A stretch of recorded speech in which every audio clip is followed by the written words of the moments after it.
ओम नमः शिवाय। प्रिय भक्तजनों, आज हम दो माताओं की कथा का श्रवण करेंगे। माँ अन्नपूर्णा और माँ संतोषी माता के व्रत की कथा को सुनेंगे। माँ अन्नपूर्णा और संतोषी माता का आशीर्वाद आप सभी पर बना रहे और आपकी जो भी इच्छा हो वह माँ अन्नपूर्णा और संतोषी माँ जरूर पूरा करेंगी। तो आइए सुनते हैं कथा। माँ अन्नपूर्णा की पूजा करने से भक्ति और वैराग्य का आशीर्वाद मिलता है।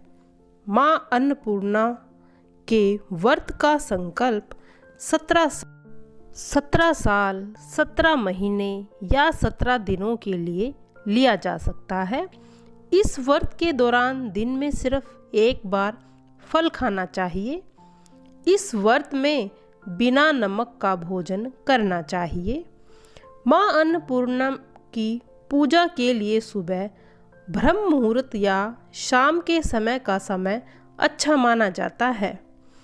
पूजा करते समय लाल, पीले और सफ़ेद रंग के कपड़े पहनने चाहिए।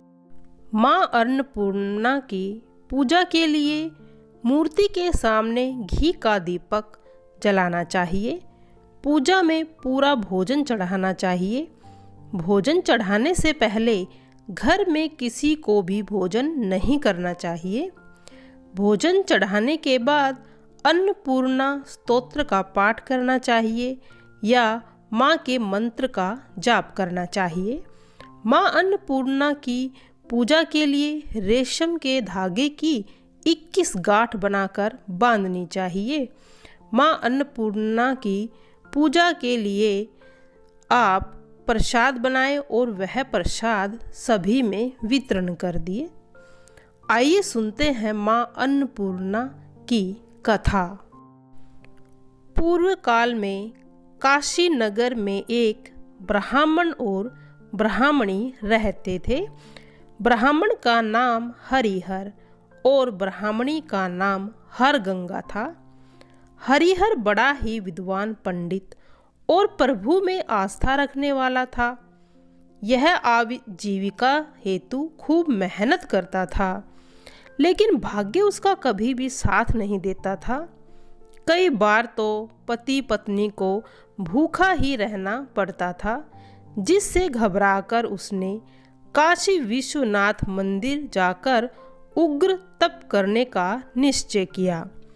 हरिहर ने अपनी पत्नी से कहा कि मैं मंदिर जा रहा हूँ, कब वापस आऊँगा यह तो मैं नहीं कह सकता। जब तक मुझे पर प्रभु प्रसन्न नहीं होंगे तब तक मैं अन्न और जल का एक भी दाना ग्रहण नहीं करूँगा, घोर तपस्या करूँगा। यह कहकर घर का त्याग कर चल दिया। काशी विश्वनाथ मंदिर में जाकर हरिहर ने उग्र तप शुरू कर दिया। उसके तप से भगवान शंकर प्रसन्न हो गए और आकाशवाणी द्वारा सिर्फ इतना कहा, अन्नपूर्णा अन्नपूर्णा। हरिहर कुछ समझ नहीं सका और निराश होकर घर आ गया। उसने अपनी पत्नी को सभी बातें कहीं तो पत्नी ने आश्वासन देते हुए कहा, नाथ, जरूर इसमें कोई संकेत है, इसीलिए निराशा को छोड़कर आप वापस उस मंदिर में ही जाओ। भोला शंभू अपनी मदद अवश्य करेंगे। हरिहर को पत्नी की बात पर विश्वास हुआ और फिर से काशी विश्वनाथ के मंदिर गया और घोर तप करने लगा। उसके तप से प्रसन्न होकर भगवान शंकर ने दर्शन दिए और कहा, वत्स, तेरे तप से प्रसन्न हुआ हूँ। तेरे मन की इच्छा मैं जानता हूँ, इसीलिए मैं जैसा कहूँ वैसा ही तू करना। तू यहाँ से पूर्व दिशा में जा, माँ अन्नपूर्णा तेरे दुख अवश्य दूर करेगी। यह कहकर भगवान अंतर्ध्यान हो गए। हरिहर प्रभु की बात सुनकर खुश होते हुए वहां से पूर्व दिशा की ओर चलने लगा। थोड़ी दूर जाने के बाद उसने देखा कि एक सरोवर के किनारे कितनी ही बहनें व्रत कर रही थी। वह वहां गया और बहनों से पूछने लगा, बहनों, आप यह किसका व्रत कर रही हो?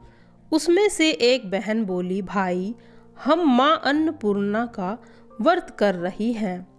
इस व्रत को करने से क्या लाभ है और यह कैसे किया जाता है? यह हरिहर ने उनसे पूछा। बहनों ने अन्नपूर्णा व्रत की संपूर्ण विधि हरिहर को बतला दी। हरिहर ने सभी बातों को ध्यानपूर्वक सुना और उसके पास से 21 गांठों वाला धागा लेकर अपने दाहिने हाथ पर बांध लिया और अन्नपूर्णा व्रत करने का निश्चय किया। हरिहर आश्चर्य में डूबा हुआ सरोवर की पैड़ी पर पानी पीने गया तो उसने वहां हीरे मणिक मोती दिखाई दिए, जिससे वह बहुत खुश हुआ और सभी उठाकर अपनी थैली में रख लिए। इसके बाद वह सरोवर में पानी में उतरा तो अचानक रास्ता बन गया। पानी 2 भागों में विभक्त हो गया। पानी के 2 भाग होने से बीच में रास्ता हो जाने से हरिहर को कुछ विचित्र सा लगा। वह पैड़ी उतरते हुए नीचे आया तो उसे एक बड़ा महल दिखाई दिया। हरिहर हैरान हो उस महल को देखता रहा। फिर महल के अंदर प्रवेश कर गया। वहां पर एक सोने के हिडोले पर माँ अन्नपूर्णा को अपने समक्ष बैठे हुए देखकर हरिहर हड़बड़ा गया और माँ के चरणों में लौटने लगा। अपनी अटपटी भाषा में माँ से विनती करने लगा। माँ अन्नपूर्णा उसे आशीर्वाद देते हुए बोली, हे ब्राह्मण, मैं तेरी भक्ति को देखकर बहुत प्रसन्न हूँ। अब तू कभी भी दुखी नहीं होगा। तू संपत्ति का मालिक होगा। हरिहर माँ का आशीर्वाद लेकर वहाँ से अपने घर पहुँचा। उसने हीरे मणिक मोती से व्यापार शुरू किया। देखते ही देखते वह संपत्ति का मालिक बन गया। रहने के लिए एक भव्य मकान बनाया। पति पत्नी माँ अन्नपूर्णा के आशीर्वाद से खूब सुखी बन गए। माँ अन्नपूर्णा ने ब्राह्मण को सुख समृद्धि तो दी, लेकिन उसको भोगने वाला इसके सिवाय कोई नहीं था। इसके कोई संतान नहीं थी। इससे हरिहर बहुत दुखी रहने लगा और हरि गंगा भी बहुत रहने लगी। उसने इस बाबत भी विचार कर हरिहर को दूसरे शादी करने के लिए खूब समझाया। हरिहर पहले तो लगन के लिए राजी नहीं हुआ, लेकिन हरि गंगा के हठ के कारण अपनी सौगंध देने से वह राजी हो गया। थोड़े समय के बाद हरिहर ने सैगुना नामक कन्या के साथ शादी कर ली। सैगुना में नाम मात्र को ही एक भी अच्छा गुण नहीं था, जिससे घर में कलह बढ़ने लगा और सुख शांति में विघ्न पैदा हो गया। हरिहर और हरि गंगा ने माँ अन्नपूर्णा का फिर से व्रत शुरू कर दिया। व्रत पूरा होने में 2 ही दिन बाकी थे कि रात्रि को सैगुना ने सोए हुए हरिहर के दाहिने हाथ पे बंधे हुए डोरे को तोड़ डाला, जिससे माँ अन्नपूर्णा कोपमाय होगी और अचानक महल में कहीं से आग लग गई। इस आग में हरिहर का सब कुछ जलकर राख हो गया। ये लोग बाहर निकल आए, इसीलिए बच गए। हरिहर माँ अन्नपूर्णा के श्राप से पहले जैसा हो गया। घर घर माल मकीलियत सभी नष्ट हो गई। माँ अन्नपूर्णा के इन पर रूठ जाने से अब तो खाने के भी लाले पड़ गए। ऐसे दुखों के दिन भी हरिहर गंगा ने अपने पति का साथ नहीं छोड़ा, जबकि सैगुण हरिहर का साथ छोड़कर भाग गई थी। हरिहर गंगा ने हरिहर को फिर से व्रत करने को कहा, लेकिन हरिहर अब इतना ज़्यादा निराश हो चुका था कि उसने सरोवर में गिरकर आत्महत्या करने का निश्चय किया और एक रात्रि को अपनी पत्नी को कहे बिना वह उसी सरोवर को पहुंचा। वहां पर आकर जब वह माँ अन्नपूर्णा का नाम लेकर सरोवर में कूदना चाहता तो माँ अन्नपूर्णा उसे बचा लेती है। हरिहर ने माँ अन्नपूर्णा से नम्र विनती की और कहा, माँ, अपने एक हाथ से दिया तो आपने दूसरे हाथ से वापस ले लिया। आपने ये सब क्यों किया? इससे में मेरा क्या दोष था? वत्स, दोष तेरा नहीं, तेरी पत्नी का था। तेरी पत्नी ने तेरे हाथ पर मेरे नाम का बंधा डोरा तोड़ दिया। इससे मैं तुझ पर गुस्सा हो गई। माँ, इसमें मेरी तो कोई भूल नहीं थी, फिर भी जाने अनजाने में मुझसे अगर कोई भूल हुई है तो उसे माफ़ कर दो। माता बोली, वत्स, मैं तेरी निर्मलता से खुश हूँ। जा, फिर से तू सुखी होगा। मेरा आशीर्वाद तेरे साथ है। तुझे पुत्र की कामना थी तो मेरे से मांगता, मैं तुझे पुत्र भी दे देती। इसके लिए दूसरी शादी करने की जरूरत नहीं थी। मेरे आशीर्वाद से तेरी प्रथम पत्नी से ही तुझे पुत्र प्राप्ति होगी। माँ का आशीर्वाद लेकर हरिहर घर आ गया और फिर से व्यापार करने लगा। देखते ही देखते वह खूब धनवान होकर सुखी हो गया। कुछ समय बाद हरिहर गंगा ने एक पुत्र को जन्म दिया। इससे खुश होकर दोनों पति पत्नी ने आजीवन माँ अन्नपूर्णा का व्रत करने का नियम लिया। हे माँ अन्नपूर्णा, जैसे हरिहर और हरिगंगा को फली, वैसे ही इस व्रत को करने वाले को भी फलना और उसकी सभी मनोकामनाओं को पूर्ण करना। हे अन्नपूर्णा माता, सभी प्रिय भक्तजनों पर अपनी कृपा बनाए रखना। उनके घर के अन्न और धन के भंडार को बना। संतोषी माता आपकी सभी इच्छाओं को पूरा करे और अपना आशीर्वाद आप सभी पर बनाए रखें। तो सुनते हैं कथा। एक बुढ़िया माई थी, उसके 7 पुत्र थे। 6 कमाने वाला और 1 निकम्मा था। बुढ़िया माँ 6 पुत्रों की रसोई बनाती, भोजन कराती और जो पीछे से बच जाता वह 7वें पुत्र को दे देती थी।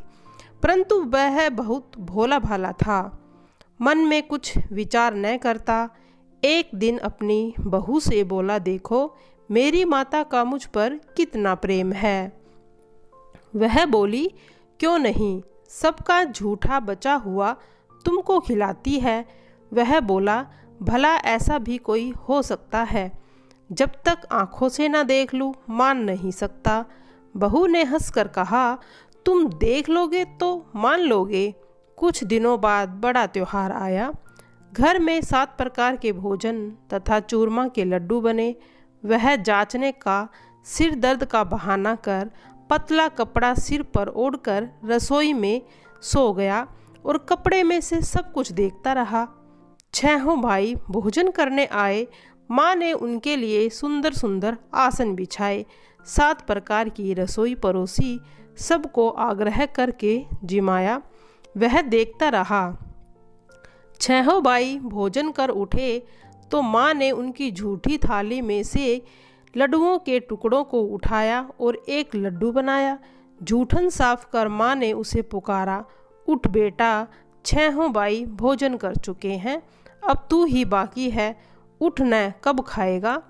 वह उठते हुए बोला, माँ मुझे भूख नहीं है, मुझे भोजन नहीं करना, मैं तो परदेश जा रहा हूँ। माता ने कहा, कल जाता है तो आज ही चला जा। वह बोला, हाँ हाँ माँ, आज ही जा रहा हूँ। यह कह कर वह घर से चल दिया। चलते समय बहू की याद आई। वह गौशाले में कंडे थाप रही थी। वहाँ जाकर बोला, हम जावें परदेश को, आवेंगे कुछ काल, तुम रहियो संतोष से, धर्म अपनो पाल। वह बोली, जाओ पिया आनंद से, हमरो सोच हटाए, राम भरोसे हम रहे, ईश्वर तुम्हें सहाय। देहु निशानी अपनी धेक, धरू में धीर, सुधी मती हमरी, बसरियो रखियो मन गंभीर। वह बोला, मेरे पास यह अंगूठी है, सो ले लो और अपनी कोई निशानी मुझे दे दो। वह बोली, मेरे पास क्या है, यह गोबर भरा हाथ है। यह कहकर उसकी पीठ पर गोबर के हाथ की थाप मार दी। वह चल दिया। चलते चलते दूर देश पहुंचा। वहाँ एक साहूकार की दुकान थी। वहाँ जाकर कहने लगा, भाई मुझे नौकरी पर रख लो। साहूकार को ज़रूरत थी। वह बोला, रह जा। लड़के ने पूछा, तनख्वाह क्या दोगे? साहूकार बोले, काम देखकर दाम मिलेंगे। उसे साहूकार के पास नौकरी मिल गई। अब वह सवेरे 7 बजे से रात के 9 बजे तक नौकरी पर जाने लगा। कुछ दिन में दुकान का लेना देना, हिसाब किताब, ग्राहकों को माल बेचना, खरीदना, सारा काम खुद करने लगा। साहूकार के 7-8 नौकर थे। सब चक्कर खाकर गिरने लगे। यह तो बहुत होशियार है। सेठ ने भी काम देखा और 3 महीने में उसे आधे मुनाफे का हिस्सादार बना दिया। कुछ ही वर्षों में वह नामी सेठ बन गया और मालिक सारा कारोबार छोड़कर बाहर चला गया। अब बहू पर क्या बीतती है वो सुनो। सास ससुर उसे दुख देने लगे। सारी गृहस्थी का काम करा के लकड़ी लेने जंगल में भेजते। इस बीच में घर की रोटियों के आटे से जो भूसी निकलती उसकी रोटी बनाकर रख दी जाती और फूटे नारियल की नरेठी में पानी। इस तरह दिन बीतते जा रहे थे। एक दिन वह लकड़ी लेने जा रही थी कि रास्ते में बहुत सी स्त्रियां संतोषी माता का व्रत करती दिखाई दी। वह वहां खड़ी होकर कथा सुनने लगी। बोली, बहन यह तुम किस देवता का व्रत करती हो और इसके करने से क्या फल मिलता है? इस व्रत के करने की विधि क्या है? यदि तुम अपने इस व्रत का विधान मुझे समझा कर कहोगी तो मैं तुम्हारा बड़ा उपकार मानूंगी। तब उनमें से एक स्त्री बोली, सुनो, यह संतोषी माता का व्रत है। इसको करने से निर्धनता, दरिद्रता का नाश होता है, लक्ष्मी आती है, मन की चिंताएं दूर होती है, घर में सुख होने से मन प्रसन्नता और शांति मिलती है, निपुत्र को पुत्र मिलता है, स्वामी बाहर गया हो तो जल्दी आवे, कुंवारी कन्याओं को मनपसंद वर मिले, राज दरबार में बहुत दिनों से मुकदमा चलता हो तो वो भी खत्म हो जावे, सुख शांति हो, घर में जमा धन हो, पैसा जायदाद का लाभ हो, रोग दूर हो जाए और मन में जो भी कामना हो वह संतोषी माता की कृपा से पूरी हो जाए, इसमें कोई संदेह नहीं है। वह पूछने लगी, यह व्रत कैसे किया जावे, यह भी बताओ तो बड़ी कृपा होगी। स्त्री कहने लगी, 1.25 आने का गुड़ चना लेकर, इच्छा हो तो 5.25 आने रुपये का सहूलियत के अनुसार लेना, बिना परेशानी श्रद्धा और प्रेम से जितना बन सके सवाए लेना, हर शुक्रवार को निराहार रहकर कथा सुनना, इसके बीच का नियम न टूटे, लगातार नियम का पालन करना, सुनने वाला कोई ना हो तो घर पर घी का दीपक जलाकर उसके आगे जल के पात्र को रखकर कथा कहना, परंतु नियम न टूटे, जब तक कार्य सिद्ध न हो नियम का पालन करना और सिद्ध हो जाने पर कार्य व्रत का उद्यापन करना। 3 मास में माता फल को पूरा कर देती है। अगर खोटे कर्म हो तो माता उसके काम को पूरे होने में 3 वर्ष भी लगा देती है। उद्यापन में 2.5 सेर का आटा का खाजा तथा इस परिणाम से खीर और चने का साग करना, 8 लड़कों को भोजन कराना, जहाँ तक मिले देवर जेठ भाई बंधु कुटुंब के ले आना और ना मिले तो पड़ोसियों के लड़के को बुलाकर उन्हें भोजन करा यथाशक्ति दक्षिणा दे, माता का नियम पूरा करना। उस दिन घर में कोई खटाई न खाए, ये जरूर ध्यान रखना। यह सुन बुढ़िया के लड़के की बहू वहाँ से चल दी। रास्ते में लकड़ी के बोझ को बेच दिया और उन पैसों से गुड़ चना ले लिया। माता की व्रत की तैयारी में चलने लगी। सामने मंदिर देखा, पूछने लगी, यह किसका मंदिर है? सब कहने लगे, संतोषी माता का मंदिर है। यह सुन मंदिर में जा माता के चरणों में लौटने लगी। दीनहीन होकर विनती करने लगी, माँ मैं निपट अज्ञानी, व्रत के नियम को नहीं जानती हूँ, मैं बहुत दुखी हूँ, हे माता जगजननी, मेरा दुख दूर करो, मैं तेरी शरण में आई हूँ। माता को दया आई। एक शुक्रवार बीता था, दूसरे शुक्रवार को उसके पति का पत्र आया, तीसरे को भेजा हुआ पैसा आया। यह देख जेठानी मुंह सुकड़ाने लगी। बच्चे ताने देने लगे, काकी पत्र आने लगे हैं, रुपया आने लगा, अब तो काकी की खातिर बढ़ेगी, अब तो काकी बुलाने से भी नहीं बोलेगी। बेचारी सरलता से कहती है, भैया पत्र आवे रुपये आवे, हम सब के लिए अच्छा है। ऐसा कहकर आंखों में आंसू भरकर माता के मंदिर में जा मातेश्वरी के चरणों में गिरकर रोने लगी। माँ, मैंने तुमसे पैसा नहीं मांगा, मुझे पैसे नहीं बल्कि अपना सुहाग चाहिए। मैं तो अपने स्वामी के दर्शन और सेवा मांगती हूँ। तब माता ने प्रसन्न होकर कहा, जा बेटी, तेरा पति आएगा। यह सुन खुश होकर जाकर घर पर काम करने लगी। तब संतोषी माता ने विचार किया, इस भोली पुत्री को मैंने कह तो दिया है तेरा पति आएगा, पर आएगा कहाँ से? वह तो उसे स्वप्न में भी याद नहीं करता। उसे याद दिलाने के लिए तो मुझे स्वयं ही जाना पड़ेगा। इस तरह माता बुढ़िया के बेटे के पास जा स्वप्न में प्रकट हो कहने लगी, साहूकार के बेटे, सोता है या जागता है? वह बोला, माता सोता भी नहीं हूँ, जागता भी नहीं हूँ, बीच में ही हूँ। माँ, कहो क्या आज्ञा है? माता बोली, पुत्र, तेरी स्त्री बहुत कष्ट में है, तेरे माता पिता उसे दुख दे रहे हैं, वह तेरे लिए तरस रही है, तू उसकी सुध ले। वह बोला, हाँ माता, यह तो मुझे मालूम है, परंतु जाऊं कैसे? परदेश की बात है, लेन देन का कोई हिसाब नहीं है, कुछ समझ में नहीं पड़ता कि कैसे जाऊं। माँ कहने लगी, मेरी बात मान, सवेरे नहा धोकर माता का नाम ले, घी का दीपक जला, दंडवत कर दुकान पर जाकर बैठ, सांझ होते होते धन का ढेर लग जाएगा।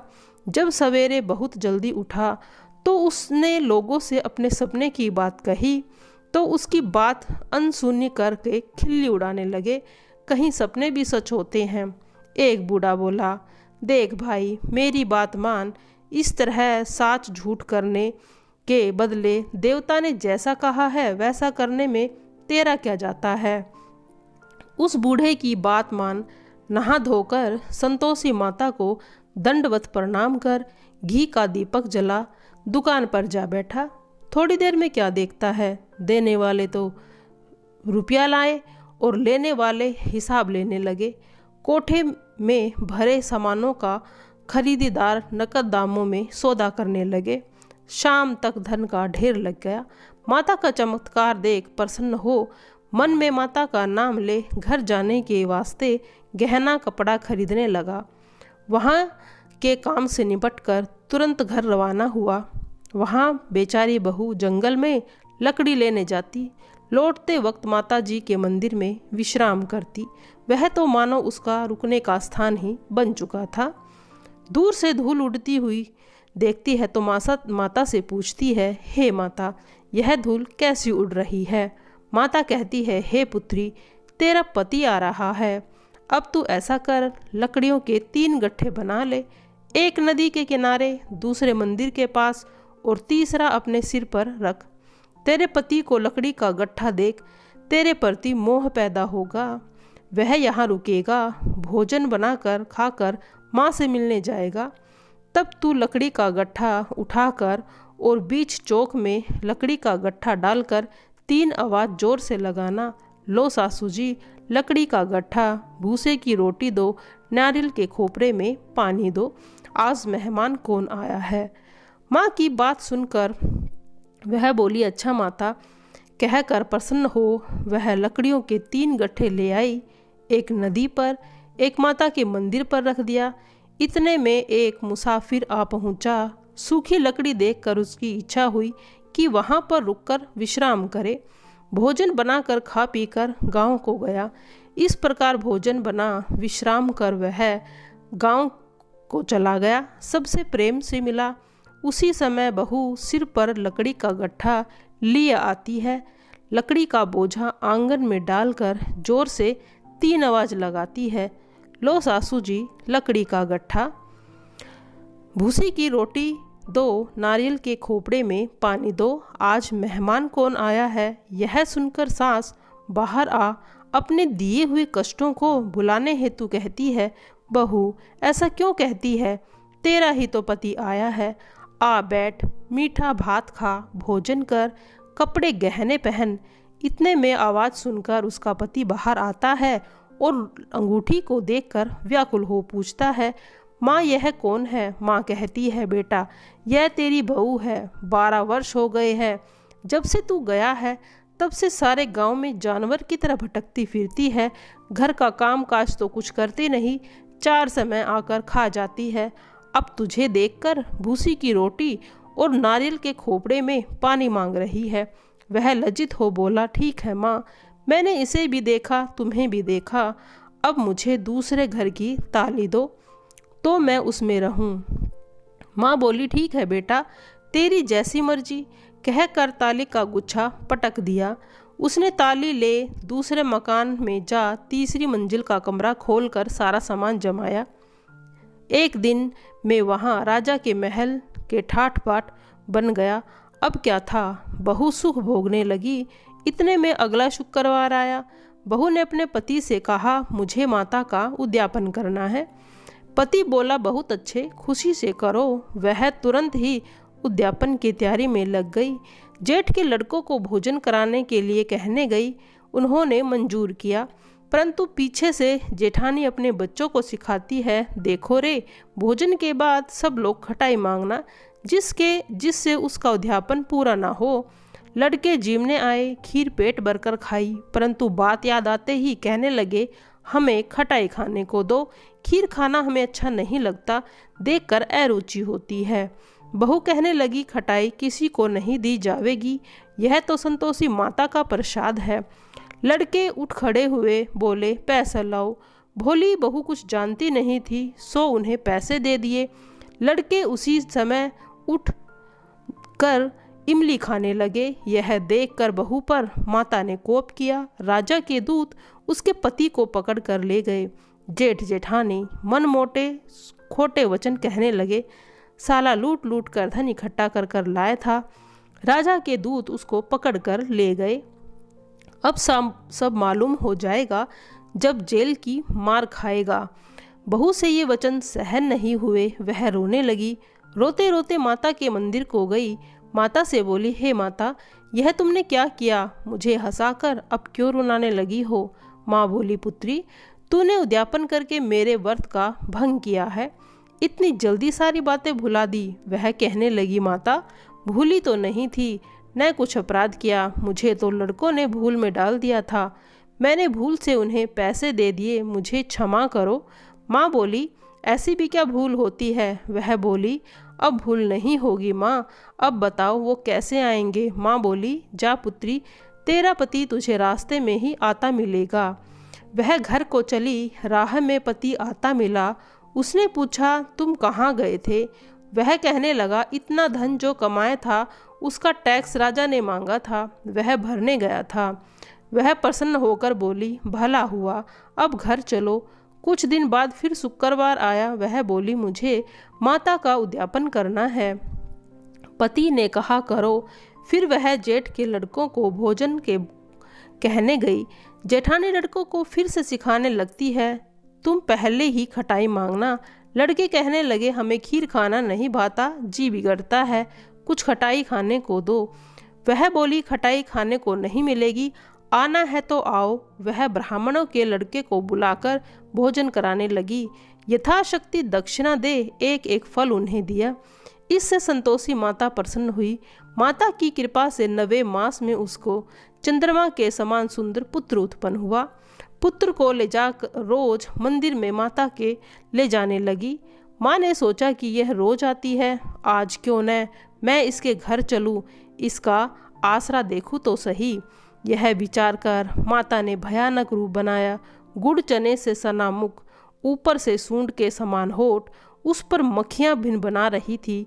देहली में पांव रखते ही उसकी सास चिल्लाई, देखो रे, कोई चुड़ैल डाकिन चली आ रही है, लड़कों इसे भगाओ नहीं तो किसी को खा जाएगी। लड़के डरने लगे और चिल्लाकर खिड़की बंद करने लगे। बहू रोशनदान में से देख रही थी। प्रसन्नता से पागल होकर चिल्लाने लगी, आज तो मेरी माता मेरे घर आई है। यह कहकर बच्चे को दूध पिलाने से हटाती है। इतने में सास का क्रोध फूट पड़ता है। वह बोली, रांड इसे देखकर कैसे उतावली हुई है, जो बच्चे को पटक दिया। वह बोली, माँ जी, मैं जिसका व्रत करती हूँ यह वह संतोषी माता है। इतना कह झट से सारे घर के किवाड़ खोल देते हैं। माँ के प्रताप से जहाँ देखो लड़के ही लड़के नजर आने लगे। सबने माता के चरण पकड़ लिए, विनती कर कहने लगे, हे माता, हम मूर्ख हैं, अज्ञानी हैं, पापी हैं। तुम्हारे व्रत की विधि को हम नहीं जानते। तुम्हारा व्रत भंग करने में हमने बड़ा ही अपराध किया है। हे माता, आप हमारा अपराध क्षमा करो। इस प्रकार माता प्रसन्न हुई। माता ने बहू को जैसा फल दिया वैसा ही सबको दिया। जो पढ़े उसका मनोरथ पूर्ण हो। बोलो संतोषी माता की जय। योग सिद्धि वेद रहेग जनक गुरु अष्टावक्र। जय माता, जय माँ संतोषी माँ। आइए सुनते हैं अब माता की आरती। जय संतोषी माता मैया, जय संतोषी माता, अपने सेवक जन को सुख संपत्ति दाता। ओम जय संतोषी माता। सुंदर चीर सुनहरी माँ धारण की हो, हीरा पन्ना दम के तन सिंगार ली हो। ओम जय संतोषी माता। गेहरू लाल छटा सवि बंधन कमल सोहे, मंद हस्त करुणामयी त्रिभुवन मन मोहे। ओम जय संतोषी माता। स्वर्ण सिंहासन बैठी चमरू डुरे प्यारे, धूप दीप नैवेद्य मधुमेवा भोग धरे न्यारे। ओम जय संतोषी माता। गुरु अरु चना परम प्रिय, तामे संतोषी कियो, संतोषी कहलाई भगतन विभव दियो। ओम जय संतोषी माता। शुक्रवार प्रिय मानत आज दिवस सोई, भक्त मंडली छाई कथा सुनत मोही। ओम जय संतोषी माता। मंदिर जगमग ज्योति मंगल ध्वनि छाई, विनय करे हम बालक चरणन सिर नाही। ओम जय संतोषी माता। भक्ति भावमय पूजा अंगीकृत कीजे, जो मन बसे हमारे इच्छा फल दीजे। ओम जय संतोषी माता। दुखी दरिद्र रोगी संकट मुक्त कियो, बहु धन्य धान्य भरे घर सुख सौभाग्य दियो। ओम जय संतोषी माता। शरण गहे की लज्जा रखियो जगदम्बे, संकट तू ही निवारे दयामयी अम्बे माँ। ओम जय संतोषी माता। संतोषी माँ की आरती जो कोई नर गावे, रिद्धि सिद्धि सुख संपत्ति सब ही भर आवे। ओम जय संतोषी माता। सुंदर चीर सुनहरी माँ धारण की जो, हीरा पन्ना दम के तंग सिंगार लीन हो। ओम जय संतोषी माता। गेरू लाल छटा सवि बंधन कमल सोहे, मंद हस्त करुणामयी त्रिभुवन जग मोहे। ओम जय संतोषी माता। जय संतोषी माता। ओम जय संतोषी माता।